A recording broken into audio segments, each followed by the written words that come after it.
Anjikuni Lake can be found deep in the Kivalliq region of rural Nunavut, in Canada. On a cold November day in 1930, a Canadian fur trapper, Joe Label, was walked into an Inuit village near the shore of Lake Anjikuni. The village had always welcomed the fur trappers, who passed through occasionally. As well known in the village, he searched of a safe haven. In previous visits, he had enjoyed the warmth and company of a busy and friendly locals. It is a lively fishing village full of tents.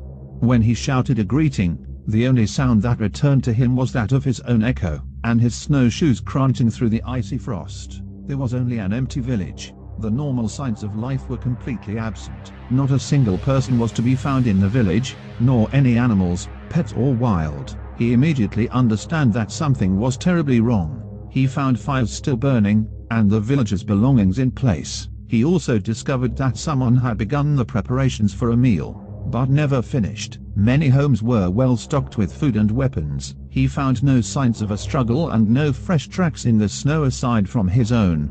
Even more disturbing, he found 7 sled dogs dead from starvation. Entire village filled with over 30 men, women, and children vanished. Even the dead were missing from their graves. He knew that an animal could not have been responsible because the stones circling the grave were undisturbed. There was no definitive answer regarding what had taken place. He was eager to leave the creepy village and retrieve help. He reported this to the Royal Canadian Mounted Police, who conducted a search for the missing people. As the Mounties traveled to the village, they were joined by trapper Amand Laurent and his 2 sons.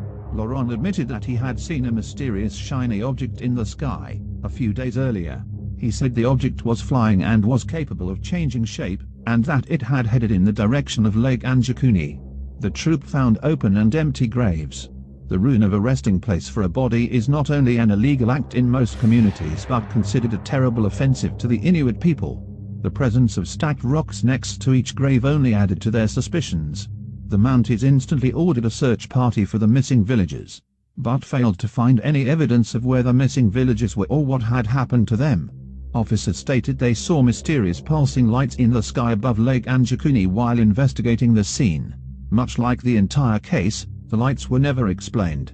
Dogs died of starvation before being covered by snow. Although massive stores of food and shelter were only meters from where the dogs had reportedly died.